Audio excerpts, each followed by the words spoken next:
So, hello everyone! Welcome back to our YouTube channel. So, for today's videos, meron nga po akong ulit isi-share sa inyo.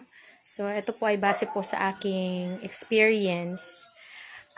Isi-share ko po sa inyo kung ano po yung violation. Sa Facebook muna tayo ha. Ano po yung violation na matagal talagang tanggalin? Or, pagka nagkaroon ka ng ganitong violation is super, ang tagal talaga niyang mawala. So, apektado talaga yung account natin pagka ito yung violation na makukuha ng inyong mga account. So, isi-share ko po ito sa inyo. Baka po kasi meron kayong ganitong mga scenario o baka kasi nag-upload kayo ng ganitong klaseng mga video. So, napak-sensitive po ni Facebook, ni Meta. So, dahil nga nag-e-enhance sila ngayon sa kanilang monetization program, talagang sinusuri na po nila bawat uploads natin. So, meron na nga tayong tinatawag na content monetization program ngayon. So, lahat po isasalain nila mula sa ating mga post, sa mga text posts natin, sa mga pictures, kung talagang sa atin ba talaga yon, sa mga reels na ina-upload natin, at saka sa mga videos or long form videos na ina-upload natin. So, ito po ay base sa aking karanasan. So, ang violation na ito is, nakuha ko po siya nung wala pa yung content monetization. So, na-monetize na po ako sa in-stream ads, and then sumunod po yung ads on reels ko. So, dahil nga nagkaroon ako ng ganitong klaseng violations, ang unang naapektuhan sa akin is yung ads on reels ko, nawala siya.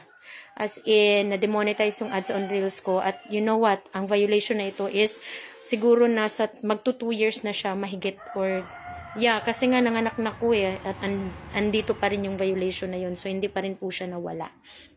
So, iwasan nyo po talagang mag-upload ng ganitong klaseng videos. Yung mga unoriginal content sa Facebook account po natin ha.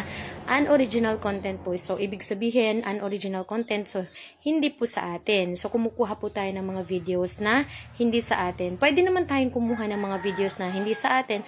Pero, kailangan po talaga natin is i-edit siya ng todo-todong edit na hindi mahahalatang kinuha natin. So, magmumukha siyang original.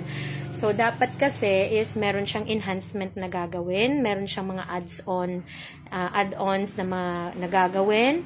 Meron siyang mga commentaries na gagawin. Meron kang mga reactions na gagawin. Or kung ano pa yung dapat mong gawin. Hindi lang siya dapat i-change yung voice o kaya magvo-voice over ka lang. So, dapat kailangan meron talagang total enhancement para hindi siya magmukhang kinuha sa iba. So, mas mabilis tanggalin yung copyright strike kung magkaroon ka ng copyright dahil buburahin mo lang yung video na yon, and then mawawala na yung copyright. Pero pagka meron ka talagang violation na unoriginal content, ang una talaga nilang tatanggalin sa monetization mo is yung ads on reels mo. So, yan po yung nangyari sa account ko. So, magto 2 years na po siya, and then ang ginawa ko lang is nag-send ako ng appeal, nag-request ako ng review sa aking account. At before ko ginawa yun is binura ko muna yung mga content na hindi sa akin, pero hindi ko nilahat. So, ang nangyari after ng kanilang pagre-review, so, hindi pa rin natanggal yung unoriginal content. Ang masaklap pa, dahil after nilang ni-review, ang tinanggal naman nila is yung in-stream ads ko. So, dalawa yung violation na nakuha ko. So, imbis na nagpa-review ako para ma-reinstate yung ads on reels ko, ang nangyari is tinanggal din nila yung monetization ko sa in-stream ads. So, dalawa yung naapektuhan ngayon dahil sa original content. Una, yung ads on reels is tinanggal nila yung ads. So, na-demonetize yung ads on reels ko. Pangalawa is yung sa long form video ko, yung in-stream ads ko is tinanggal din po nila or dinemonetize din po nila. So, yung unoriginal content talaga is napaka-delikado pagka nakuha ng acting mga account niyan. So, iwasan niyo po talaga na mag-upload ng mga content na hindi po sa atin. So, ako, aminado ako, nag-a-upload ako ng mga videos na hindi sa akin.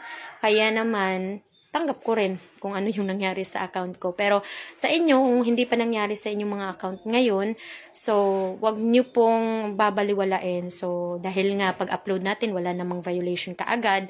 So medyo matagal po kasi ma-detect ng sistema ni Facebook yan.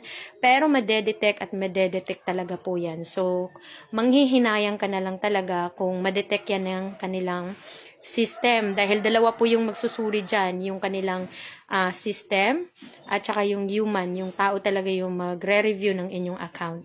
So, yun po, kailangan po is mag-upload lang po tayo ng mga original content. And then, kung meron tayong kukunin ng mga video sa iba is kailangan meron talagang total enhancement para magmukhang original. So, iwasan po natin magkaroon ng unoriginal content by uploading original content only. So, yan po yung pinakamatagal talagang tanggalin na violation sa ating mga Facebook account. So, I hope na meron po kayong natutunan for today's video. Thank you for watching. See ya!